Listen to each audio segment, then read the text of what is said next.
Hello everybody, and a very, very warm welcome to Jerez here in south of Spain for the fourth round of the 2013 European F3 Open.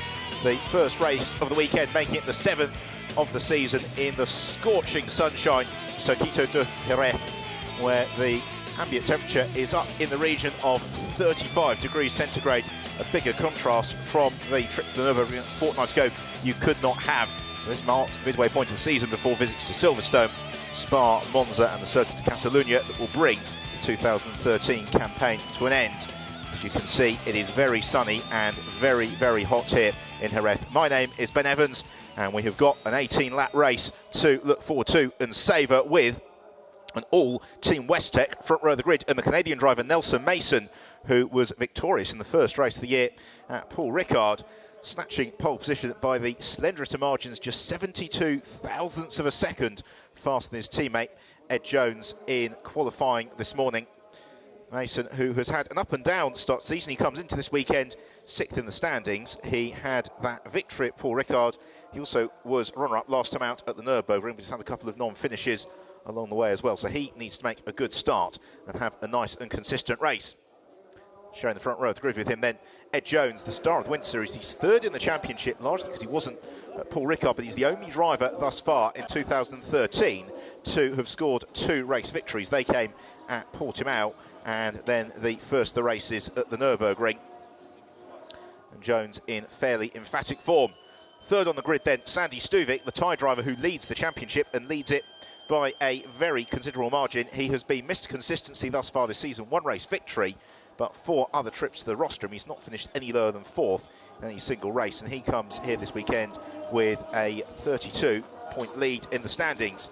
Fourth on the grid, the Uruguayan driver Santiago Urrutia, fifth in the championship, one win to his name. That came in the third race of the year at Portimao. Last time out at the Nürburgring, he was a little bit muted with just a sixth and a fifth, so he'll be looking to score a podium this weekend, as will his RP Motorsport teammate Alexandre Cougnaud. The Frenchman has been very, very consistent this season. He's been in the top 10 in every single race, but his best result thus far has been fifth position. So if he can hold his grid slot, then he will match his best finish of the year. You can see Cougnaud trying to cool down here on the grid. It is unbelievably hot, and all of the teams and drivers very worried about maintaining car, tyre and driver temperature through the course of the race. Sixth on the grid then, another of the RP Motorsport runners, Alexander Toril, the Spanish driver who's had two rostrums thus far this season, currently sits fourth in the championship standings.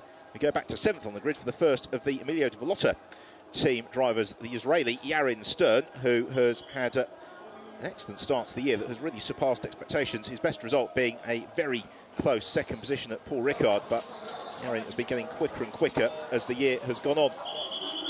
Hector Hurst, second in the championship, coming in to today's race. He was the winner of the sixth race of the season at the Nürburgring a fortnight ago. A very, very fine drive it was from the British driver, who has been getting faster and faster as the season has unfolded. But this, a very different type of track facing the drivers, albeit one that they will know well, having been here over the winter for testing and Winter Series races as well. So Andres Saravia, another of the Emilio de Vallota drivers, they're ninth on the grid, and really the grid almost forming up in team formation, in that we've got the two Westtech cars in the front row, then rows 2 and 3 are RP Motorsport, rows 4 and 5 are Emilio de Vallota, with in 10th position Alexei Chuklin, the Russian driver who I was talking to after qualifying this morning. Disappointed with how it went, but I think smiling throughout it, and he'll be hoping for a good start. Just down to trouble in the first few laps, and then look to pick his way up through the field. So let's take a look at this very, very sizable starting grid in full, with Nelson Mason and Ed Jones on the front row, then Sandy Stuvik and Santiago Urrutia. Row 2, Stuvik will look to continue his fine run of podiums, then Cougnaud and Alexander Toril on the third rung. And we've got that run of Emilio Vallota cars, Yarin Stern, Hector Hurst, Andrei Saravia and Alexei Chuklin, before we get to row 6 with the BVM drivers Mario Maraska and Vicky Piria. First of the Copper class runners, Tommaso Mencini in 13th, with Cameron Schweiner and Richard Gonda just behind him. The three of them currently leading the Copper class standings by quite a margin. So that should be a battle to watch for, with Dennis Nagulin one of his best qualifying performances to be in 16th position. Igor Yurian in 20th has been steadily working his way up the pack this season. He lies 4th in the copper standings. Luca Orlandi had to sit out the races at the Nürburgring. 26th on the grid leaves him a lot of work to do to get into the points. It's more, it's Saud Al Faisal who completes the field as the cars then set off on the formation lap around this relatively tight and twisty Jerez circuit, but one which has got a lot of corners that come at a far higher speed than you think, particularly that second one we're watching there, turns 3 and 4 to actually stand trackside through there. Really appreciate the downforce of these cars in the European F3 Open. The race is going to be over 18 laps or 35 minutes, and if you're new to the European F3 Open, just to explain, there are 2 classes, as we alluded to going through the grid. There's the principal class, which is for the Lara F312 chassis, and the copper class, which is for the slightly more vintage Lara F308. All the cars run on a controlled compound Dunlop tyre. They all run on a controlled engine gearbox supplied by the GT Sport organisation, which helps keeps the cost to a realistic level. It means we've got an absolutely huge grid. It also puts the premium on driver and team setup, because Formula 3 is very much the finishing school for young drivers as they look to make the step up the international racing ladder, because from the European F3 Open you'd be looking to move to either the World Series by Renault or, as with last year's Copper Class champion Kevin Giavizzi, up to the GP2 Championship. Therefore the drivers learn all about car setup, they learn a lot about racecraft, they learn how to drive consistently and how small margins can make all the difference. Because these Formula 3 cars, they look like mentioned Formula 1 cars. The big difference is, though, the amount of aerodynamic and mechanical grip they've got available to them means that, comparatively speaking, they've actually got far more grip than straight line speed, and that means that corner speed, exit speed in particular, is absolutely crucial, and no more so than here at the Jerez circuit, where really there's only 2 main overtaking opportunities. One at the end of the long straight into the turn 6 Curva dry sack hairpin, and then the other coming out of the Curva Ducados, the final hairpin along the start-finish straight, and maybe up the slight incline into the first turn. Those are really the principal overtaking areas as the front of the pack coming towards the end of this formation lap. They come out of the Curva Ferrari, then into that final hairpin as the teams enjoy the shade afforded to them in the pit lane here. Certainly driver fitness is going to be a real key in this race, as is their ability to manage those Dunlop tyres. The general consensus was, though, that the tyre was doing its job perfectly, and as long as you don't overdrive, the tyre will very comfortably last the overall race distance. The key not to overdrive the car. Jonathan Kennard on the engineers there for Team Westtech, who going back a few years ago was a very successful driver in the British Formula 3 Championship. Also did a lot of development work for the FIA Formula 2 car, but now engineering some of the drivers for Team Westtech.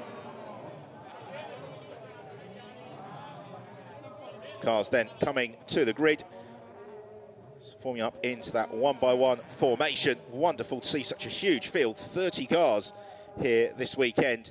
A good number of spectators as well, who have ventured out into the sunshine to enjoy international racing and the first visit of the European F3 Open and the International GT Open this weekend to the Jerez circuit. So last couple of cars, Saud Al Faisal about to move into his grid slot now. That means we'll get the green flag waved from the marshal at the rear of the field, which we do now. So it's eyes to the gantry time. The red light's about to come on, and then the 7th race of the 2013 European F3 Open will be away. And here we go. It's a great start from Mason from pole. Terrible get away from Ed Jones, who squeezes out Santiago Urrutia. Urrutia, though, jumps Sandy Stuvik into the first turn. So it's Nelson Mason who leads, Ed Jones second, Urrutia in third. The rest of them all jostling for position into the very, very tight first turn. The Curva Expo 92 before sprinting on towards turn 2.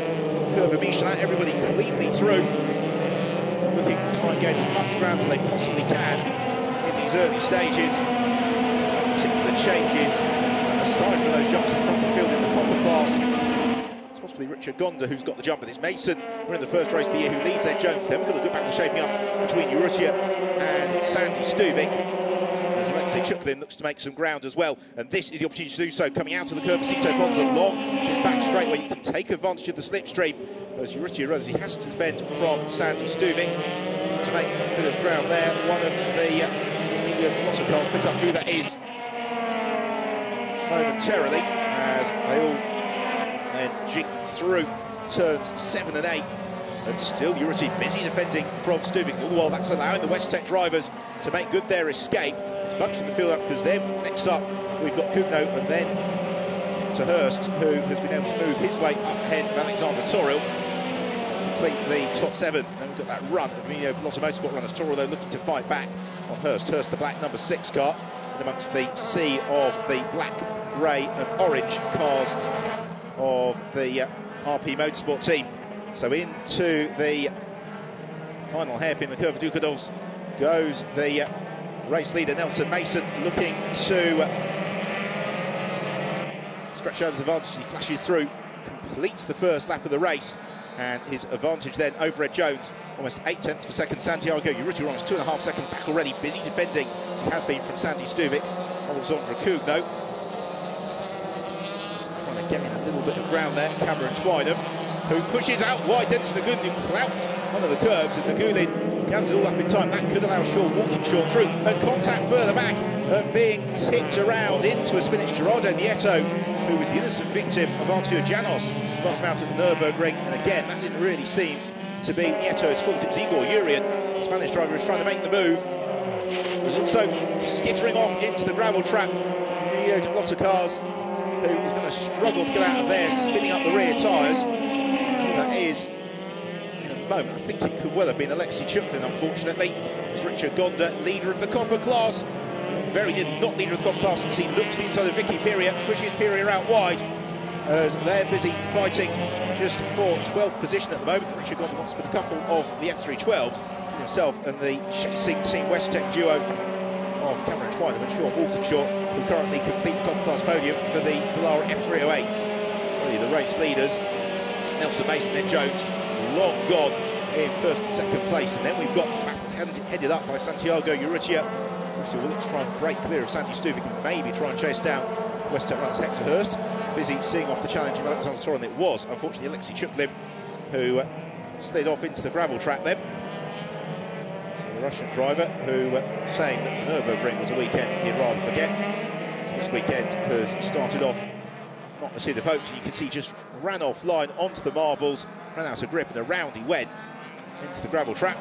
Curvacito Ponds. Here then is the tangle between Igor Urian and Gerardo Nieto. Slightest of touches, just enough to tip Nieto around and to the back of the field.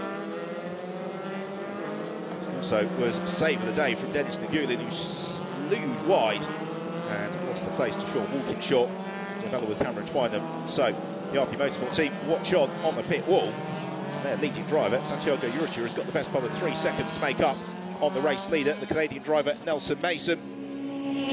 Mason, who's previously raced in Formula 3 in the Italian Championship, was so dominant in that first race here at Paul Ricard. It all then went downhill, but this is where Nelson Mason is very best, out clear and just trying to drive away from the rest of the pack. Hector Hurst up to 6th position, in the place with a good start, clear of Alexander Toro. Then it's a bit of a gap back. His teammates Andres Saravia and Yarin Stern doing battle, and they've also got Mario Marasca as well, first the BVM cars as part of that battle.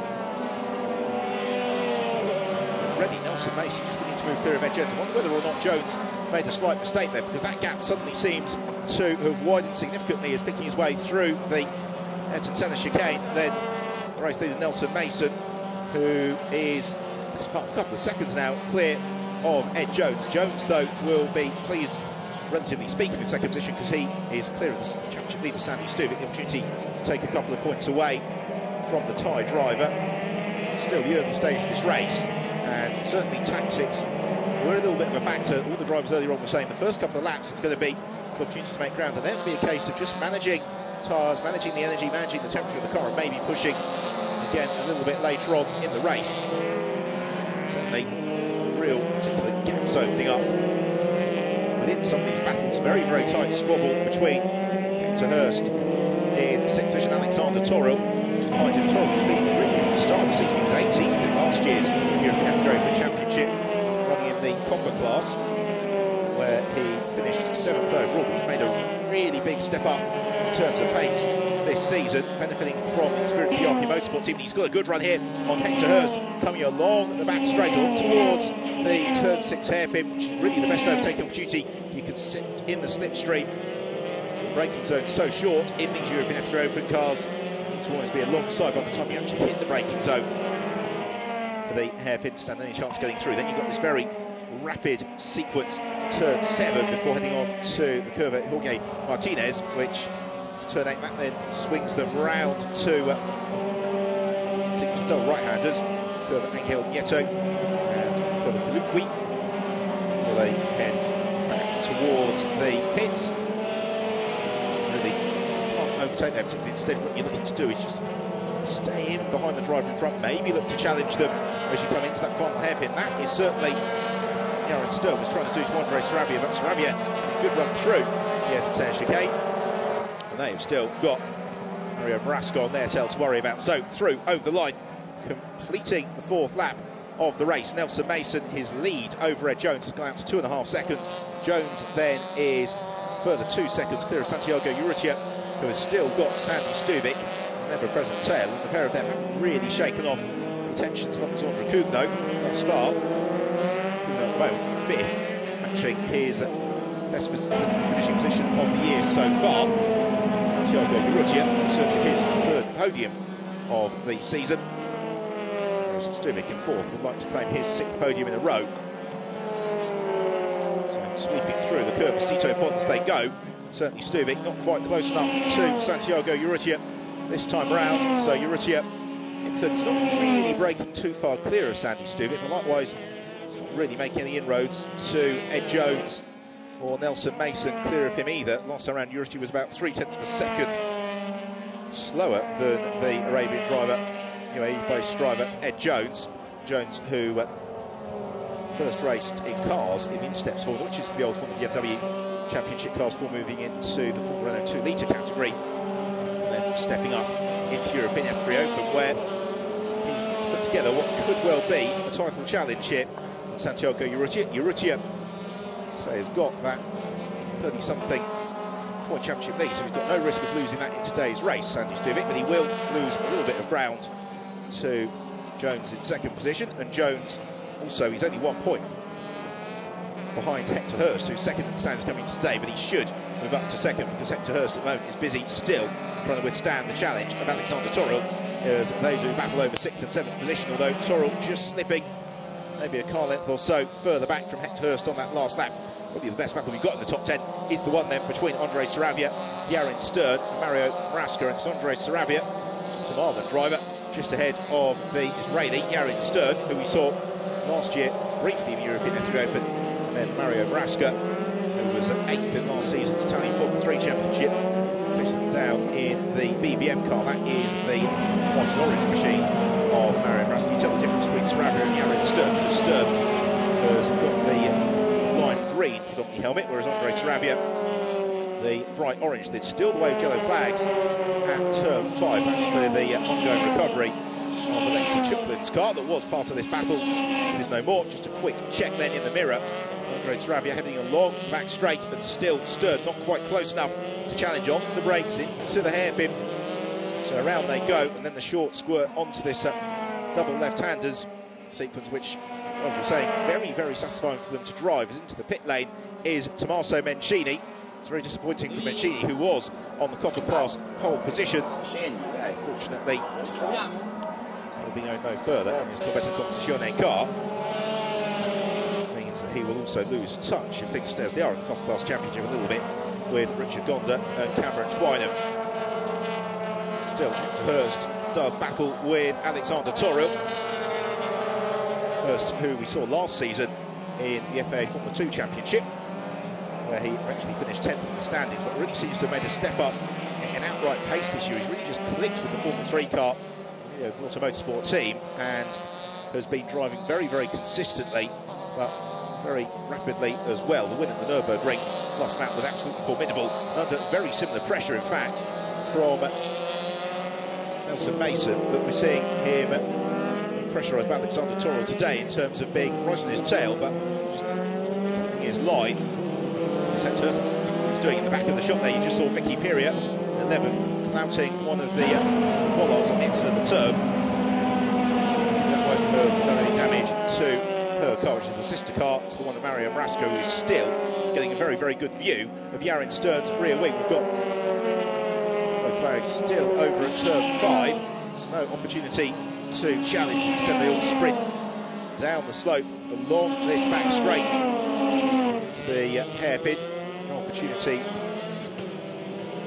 It's more for Jerez Stern to overhaul Andre Sarabia, but this is a solid performance from Sarabia and would match, if he stays where he is in 8th, his best finish of the season thus far, which he achieved last night in the 6th race of the season at the Nürburgring. We're really seeing here just what 43 teaches these drivers, because it takes lap after lap after lap to get yourself up onto the tail of your rival. The slightest mistake and you can suddenly find yourself slipping a long way back as they jink through in the Ayrton Senna chicane, which was introduced here at Jerez following the accident involving Martin Donnelly back in practice for the 1990 Spanish Grand Prix. Just slows the cars down enough. It also does give a slight opportunity if the car in front makes a mistake to maybe set up the move for that final hairpin. Nobody slipping this time around. So still Hector Hurst, Alexander Torrell doing battle over 6th and 7th position, the top 5. No change in order, and actually none of the top 5 at the moment in particularly close contact with each other, because Santiago Urrutia just moved sufficiently clear of Sandy Stuvik to be under particular threat for that 3rd place in the race. It is Stuvik's teammate Alexander Torrell who's looking like the man most likely to in terms of climbing his way into the top 6, because he continues to put this pressure on Hector Hurst, but Hurst doing as he did at the Nürburgring, just sticking to the racing line, not driving defensively, not doing anything that would compromise his corner exit speed. He's making the car behind do all the hard work. Given how evenly matched and prepared these cars are, that makes the task doubly difficult for Hector Hurst, for Alexander Torrell rather, because what he'd really like to see is Hector Hurst maybe just taking slightly tighter lines into the corners, maybe just moving across the inside of the road a little bit, which would show that he's driving more defensively. And that gives Torrell the opportunity to potentially pounce if Hurst is a little bit slow coming out of the turn. At the moment, Hurst sticking to the absolutely precise racing line. Torrell has got to be careful not to spend too long tucked up behind Hector Hurst for 2 reasons here. Firstly, behind the car in front, it can just lead to restricted airflow into that air intake, and therefore risking the engine temperature getting a little bit too high on a day like today. It's a real factor, and also you've got so much turbulent air coming from the rear wing of the car in front that can cause the front tyres just to work far harder than they normally would in clear air. In turn, that means those Dunlop tyres may just begin to go off a little bit sooner as this race unfolds, because we have completed 8 of the 18 laps, so 10 to go here at Jerez, and Alexander Torrell anxious to move clear of Hector Hurst. And Stern just slipping back ever so slightly for Andre Sarabia, but still Torrell asking all the questions of Hurst in qualifying earlier on.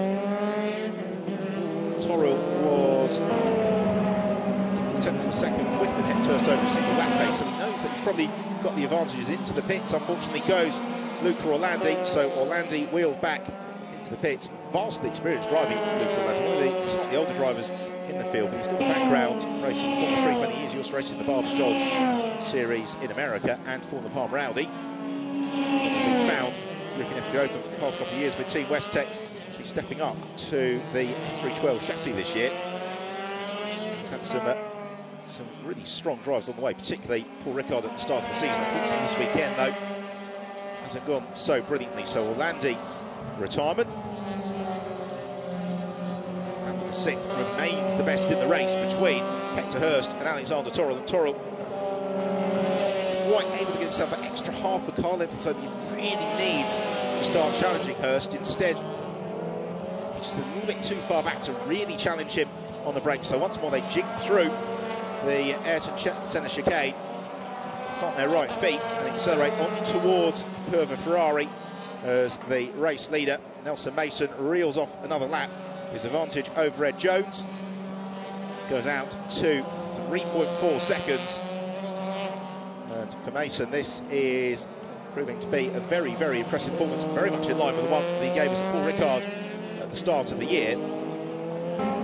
He's also shaken off the slight curse of the 2012 season, whereas you may recall, it was Juan Carlos Sistos who won the first race of the year and then never really troubled the podium again, whereas Nelson Mason, having won that first race the season. Then had a couple of non-finishes. Start-line incident with Santiago Urrutia, Paul Ricard, a turn 2 incident with just about the entire field at Portimao. He's got his head down, worked very, very hard with John Miller and the rest of the West Tech squad.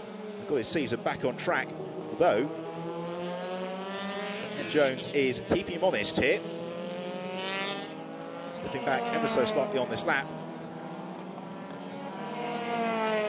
Jones, as we were saying earlier on, missed the first meeting here at Paul Ricard because he was racing elsewhere, but since then he's had 2 victories, the 4th and the 6th. So this, if it stays as it currently is, as we hit half-race distance, looking likely to be his 3rd podium of the season.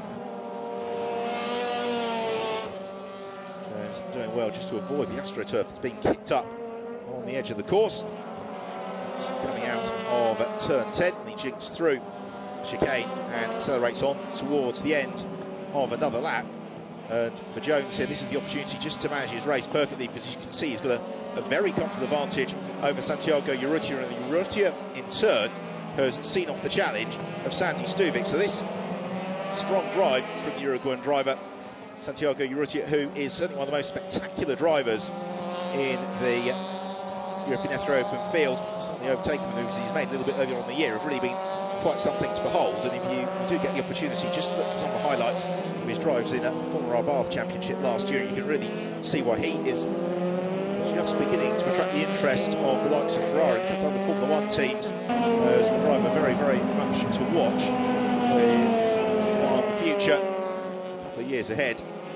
Urrutia is a driver who's got a very, very bright future in the sport. He's also got pretty bright chance of getting on the podium here, because he's moving clear of the championship leader Sandy Stuvik. Stuvik continuing to race with impeccable consistency this season, but a poor start has cost him the opportunity maybe of a Rostrom's day. And Alexandre Cougnaud in 5th, doing exceptionally well to stay with the pair of them. Cougnaud, who we saw last year in the European F3 Open when he finished 3rd in the Copper class, 8 Copper class podiums on the way. He was running with the top F3 team then, before making the switch to RP Motorsport 2013 season, and has been very impressive, quietly consistent all year. Alexandre Cougnaud really shaking off maybe some of the errors that he was making a little bit last season. Further down the field, we've got Valeria Carballo and Dennis Nagulin doing battle, the 2 Campos Racing drivers. And they are currently tussling over 14th and 15th position. They're on the tail of Cameron Twynham. Twynham, who's 2nd in the Copper class, doesn't really want to get too involved in this scrap. The Russian driver Nagulin had a fairly frustrating trip to the Nürburgring, all things considered. And Valerio Carballo as well, who had a retirement at the Nürburgring. Both of them have just got the 1 top 10 finish to their credit this season, as now Toril beginning to wind up for that move on Hector Hurst, still jostling over 6th and 7th position, and into turn 1, where we were saying on the formation lap that maybe up the hill into that first turn it is a slight overtaking opportunity, but Hector Hurst was aware of Toril charging onto his tail.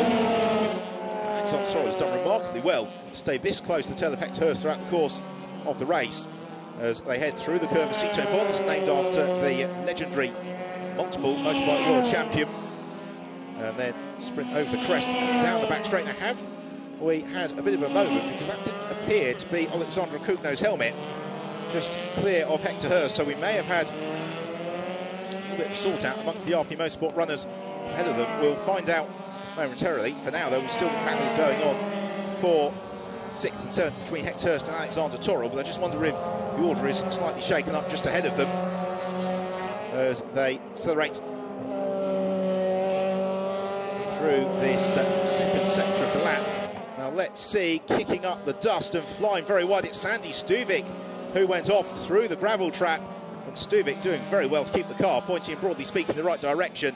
He absolutely swamped the radiator ducts with gravel. He slips down just the 1 position into 5th, so yeah, it did look as if there'd been a little bit of a sort out, and that's what it was. Sandy Stuvik really making his first mistake of the 2013 season, which is good news for Santiago Urrutia, because it continues to give him an even bigger buffer now over his teammate Alexandre Cougnaud, who's promoted up to 4th. And for Kugno, fourth would be his best finish of the year. The big question now is, for Sandy Stuvik, has he got too much muck and gravel into those air intakes? Will he be able to keep the engine temperature sufficiently within check through until the checkered flag? It's Richard Gonda, you can see there in the position, who leads the Copper class. Leads it fairly comfortably. He's already had 3 Copper class victories thus far this season, and is continuing the vein of Kevin Giovese last year, really mixing it at the sharp end of the field. So Urrutia, third place. He was a couple of tenths of a second last time around than Ed Jones in second. He is 3.2 seconds back, so he's going to have to be something like really half a second lap quicker than Jones if he wants to reel in the UAE's base driver. Jones was such a star in the Winter Series, really setting out his credentials as a favourite for the 2013 European Open. It's not quite clicked in terms of that dominance just yet. When he's able to get the car on pole position and convert the start, he has gone remarkably well. But when he's maybe had those days where he's been stuck in the back, he's not going to be able to race his way up through the field. So this looking like it's a fairly lonely run really for Ed Jones. He heads out of the final hairpin, chasing down the race leader Nelson Mason, but to absolutely no avail. The gap between the pair of them out to almost 5 seconds now. Jones, though, was 0.3 seconds quicker than Santiago Urrutia last time through, so he builds out that buffer to now 3.5 seconds over Urrutia. So he accelerates on through turns 3 and 4, which head along the back of the paddock area here, because what you really can't tell in the television pictures is just what a compact facility the Jerez circuit is. A very, very friendly track, a nice and compact paddock. The paddock life really well and truly underway this weekend, but the track twists and turns its way back around the paddock, and from most vantage points you can see a good amount of the track, which is why it's such a popular venue for spectators. All calm on the Team Westtech pit wall, and with very good reason, because Nelson Mason and Ed Jones have been absolutely unsurpassed thus far in this race. And that's really what the form book was suggesting after qualifying earlier on, because it's not a unique event in European F3 Open to see a team blocking out the front row of the grid. What is slightly unusual, was raising the eyebrows, was the fact that the Westtech cars in qualifying earlier on were 0.4 seconds quicker than the rest of the field. Now, that doesn't sound like an awful lot, but in Formula 3 terms, that's an absolute eternity. You're used to seeing maybe the top 5 or 6 cars on the grid separated by 0.2 of a second. See the leading duo 0.4 clear of the rest of the pack is really quite something. Santiago Urrutia and Alexandre Kugno. Now that is a gap that is just beginning to come together ever so slightly as Mason reels off his 14th lap of the race. It's now 5.2 seconds clear of Ed Jones. Urrutia then further 8 seconds back.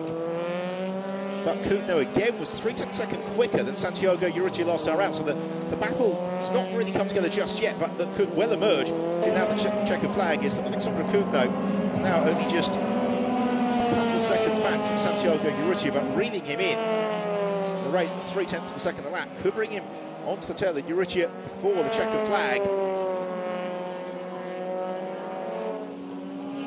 Jones continuing in his efforts to attempt to close in on Nelson Mason, but I suspect the gap may have widened. It has, goes out by another 1/10 of a second. Jones able to just drive well within himself, able to look after the tyres, because managing the tyres in this 34-degree heat is absolutely critical, and the team's been saying almost this weekend it's like going out as if the tyres have been in tyre warmers, because immediately up to temperature, immediately they're giving the grip to the drivers that they want, and the driver's able to push very, very hard from really the second the race or the practice sessions got underway. That's exactly what Nelson Mason said. He made the perfect getaway, and thereafter has just been consistently quicker than the rest of the pack. He's about to come through and complete his 15th of the 18 laps. And for Nelson Mason, this performance looks like it's going to be every bit as dominant as the one we saw at Paul Ricard in April, albeit in very different conditions. So overline he goes. Just 3 more tours of the Jerez circuit between Nelson Mason and the checkered flag. There is the battle between Urrutia and Kugno. Now, how has that gap come down a little bit once more? Yes, it has. It's down under 2 seconds now. And Santiago Urrutia is just going to have to maybe look to up his pace ever so slightly, because Alexandre Cugno has been consistently quicker to the tune of 3 tenths a second last 4 or 5 laps, and he's just beginning to close in to the tail of the Uruguay. Cugno, though, this would be a big boost in the championship standings and should propel him up above Jerez Stern into 7th position. Doesn't want to lose the opportunity to net another very strong point. So Sandy Stuvik, by the way, not seen since that gravelly excursion, is there in 5th position. He's not been pressurised by Hector Hurst, and Hurst in turn still withstanding the pressure of Alexander Torrell.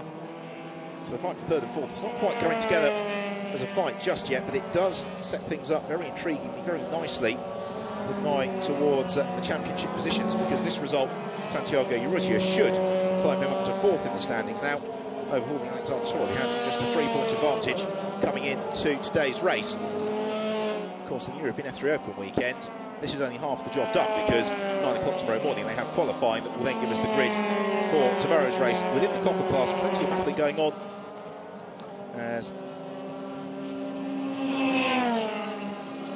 Choi-Wan Lim comes under pressure from Damiano Favoranti, also Nicolas Pola and Lorenzo Paggi, part of that battle as well. So we've got the 2 bright yellow Corbeil Competizione cars looking to get themselves onto terms with Emilien Votokar of Choi-Wan Lim, and also we've got the DAV racing car of the Euro driver Nicolas Pola. But really the battle is the one between Lim and Damiano Favoranti.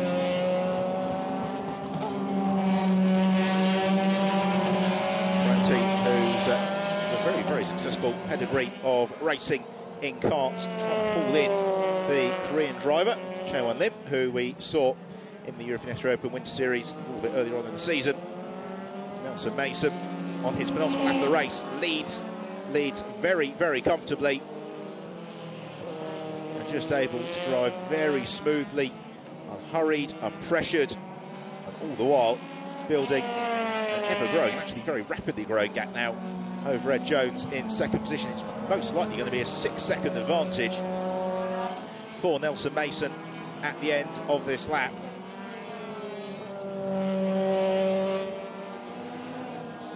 Although Mason just tips the car into a slight slide, then he's really still pushing very hard as he arrives into the Ayrton Senna chicane. Does well to give those large concrete elevated curbs on the inside of the corner a wide berth, accelerates on through Curva Ferrari and then into the Curva Ducados.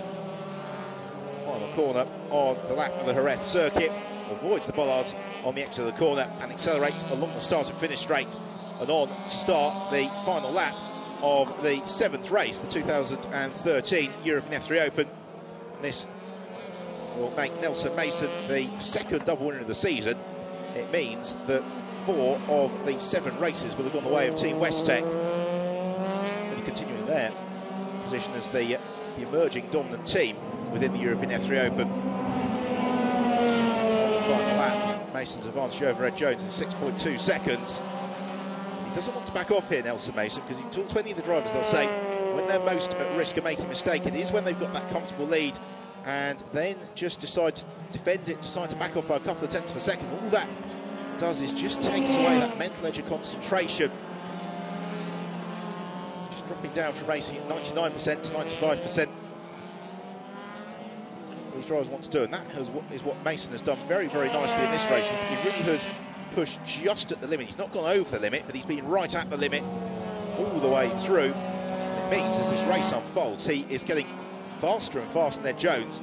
Now, whether or not that's because Jones has decided he's got a very safe 2nd position, that he has just dropped his pace, or whether Mason is laying a marker down here and saying, look, if I was in 2nd, I would be all over you, challenging for the victory. As it is, Mason has utterly dominated this race. He took pole position this morning by a very slender margin, but he made the perfect getaway and has thereafter steadily pulled clear of his teammate Ed Jones and the remaining 28 cars in the field. He heads through the final turn and accelerates along the start finish straight.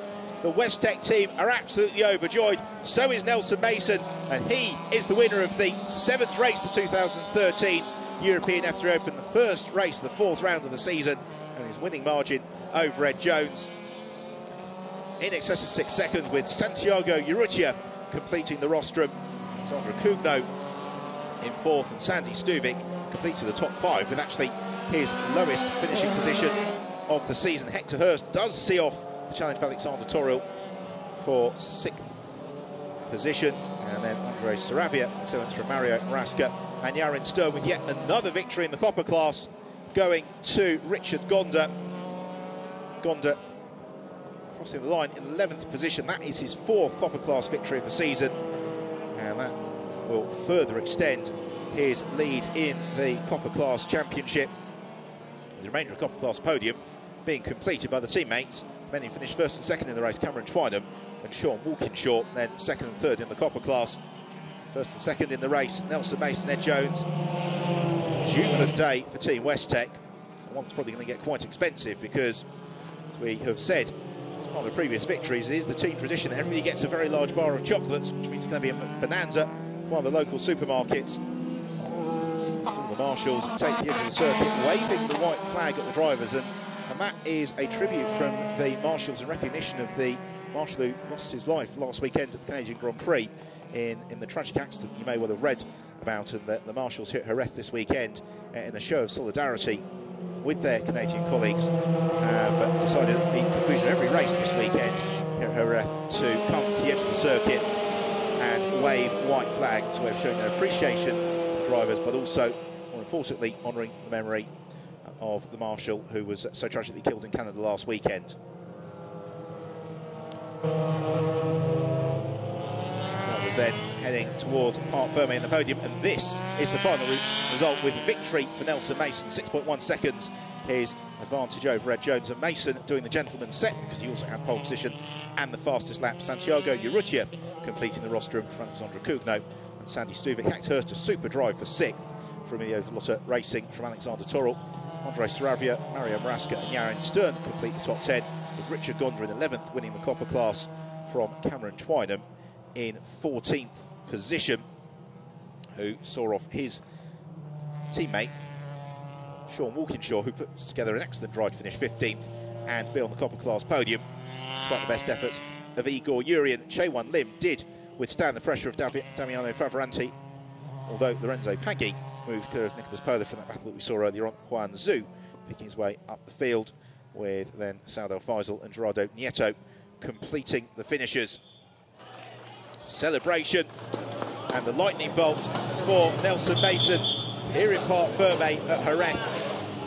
Second victory of the season for the Canadian driver, and one that is going to very emphatically bring him right up into the championship contention.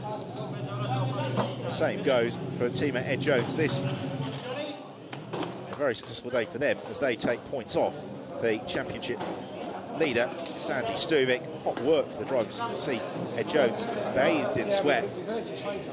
This is why the drivers, more often than not, are to be seen in the gym whenever they're not on a race circuit, because the levels of fitness that you need to sustain the G-forces in these Formula 3 cars, the best of times, is absolutely immense. And it's 34 degrees ambient temperature. It's an awful lot hotter in the cockpit, and all of that hard work over the winter in the gym has paid off.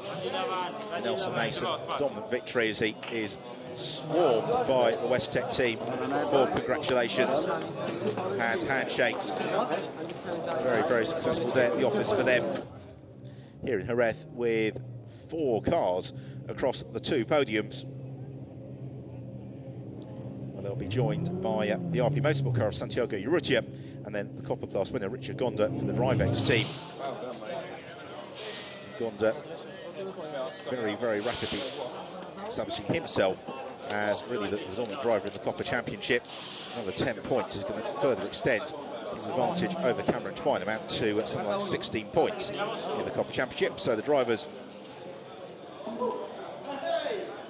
heading into the bowels of the race control building, then up onto the rostrum as we take the opportunity to enjoy the highlights of the race. And it really was all decided at the start. An excellent getaway from Nelson Mason, less well off the line from Ed Jones, but was able to see off the challenge from Santiago Urrutia. Urrutia in turn jumping his teammate Sandy Stuvik, who's promoted into 4th. So amazingly, he made it through the first couple of corners, although it was really wet. the most positions in the race changed hands. Sandy Stuvik looked to take the fight back to Santiago Urrutia on the first lap, but Urrutia was able to withstand his challenge. There's Good, he had a lucky escape. He was pushed wide, trying to move clear of Cameron Twynham. Gerardo Nieto, for the second race in a row, was the victim of attack from somebody else that spun him to the back of the standings. Alexei Chuklin, unfortunately, another driver who to watch most of the race from the side of the track after that uncharacteristic spin. Good battling to be found throughout the field, particularly Andrei Saravia, Yaron Stern, Mario Marasco-Tussle, and then really the dice of the race between Hector Hurst and Alexander Torrell. But come what may, and try as hard as he could, Torrell unable to find his way through. The RP Motorsport cars flying in formation, third, fourth and fifth. That formation took a slightly unexpected turn when Stuvik went flying off the road, and that demoted him to fifth position. All the while, though, it was Nelson Mason who controlled the race, built a lead up to over 6 seconds from Ed Jones in second position, but all the while Santiago Urrutia trying to do what he could in third. An overjoyed Nelson Mason celebrating, weaving on the pitch straight to the delight of the West Tech squad, with Ed Jones in second position, and then Urrutia completing the rostrum with the winning the copper class for Richard Gonda.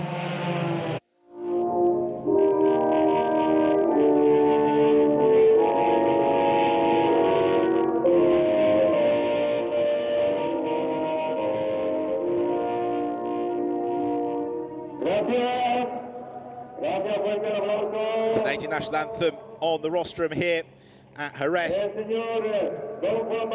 as the drivers about to be presented with the trophies. And also be appreciating the fact that the rostrum here, race control in the shade. So first of all, third place, Santiago Urrutia, the trophy, which is a replica of Sherry glass, because of course this is a region very, very well known for its wine production, so very appropriate trophies for the drivers on the rostrum.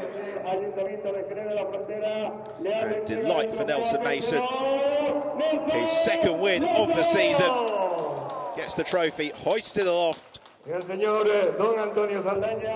it's going to be the team's trophy for Team West Tech, and it's John Miller who will be receiving the trophy, to the delight of the mechanics down in the pit lane. So after the presentation of the trophies, time for everybody to pose on the top step of the rostrum for the photos. And once that is done, it's time to turn to the serious business of the race, to get the cork off the champagne bottle. And Nelson Mason reflecting his good start, as does Santiago Urrutia. They douse the mechanics in pit lane, not to douse themselves, given that they will be out on track first thing tomorrow morning to qualify for their second race of this fourth round of the season. Opportunity to enjoy some super slow motion shots of the cars out on this Jerez circuit. You can see the heat haze shimmering off the car of Ed Jones. And the same for Nelson Mason. Glorious sunshine here and a glorious victory for the Canadian driver. One which brings him very emphatically back into the championship fight on the day, where Sandy Stuvik had his first stutter of the season. Moving on then to the podium for the copper class, Team West Tech remaining congregated in pit lane, because they've got two more cars on the roster as well. They cheer their drivers to the podium. So Sean Walkinshaw in third position in the copper class. Second place for Cameron Twynham. And then with his fourth victory of the season in the copper class, Richard Gonda, the Slovakian driver, on to the top step of the rostrum once more in 2013, with DriveX School being the winning team in the copper class.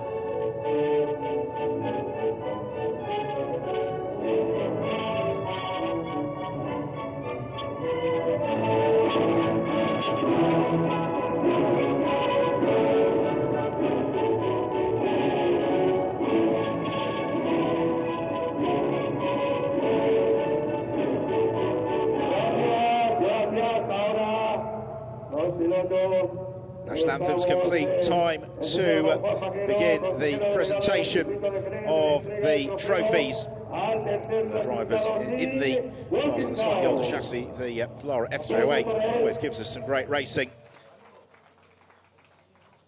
Handshakes all around. So third place, Walkinshaw, the late Tom Walkinshaw, who such a well-known figure within global motorsport throughout the 80s, 90s and 2000s as well. Former Formula 1 team principal, very, very handy racing driver in his own right, and Sean inheriting that tradition. Chigonda, yet another victory then in the copper class. Delight for him, delight for the DriveX school team as well. They're having a hugely successful season in the European F3 Open, and for Richard Gonda, we're not even quite at the halfway point of the year. That will come after tomorrow's race, but he's beginning to build what is already a very, very handy lead in the Copper Class Championship battle. The trophy's been presented. It's time to move the champagne, which means it's just about time from myself, Ben Evans, here in the heat of Jerez to say thank you for your company, goodbye, and we'll very much look forward to you joining us tomorrow for the 8th race of what is promising to be, and is shaping up to be, an absolutely thrilling 2013 season in the European F3 Open. Thanks again.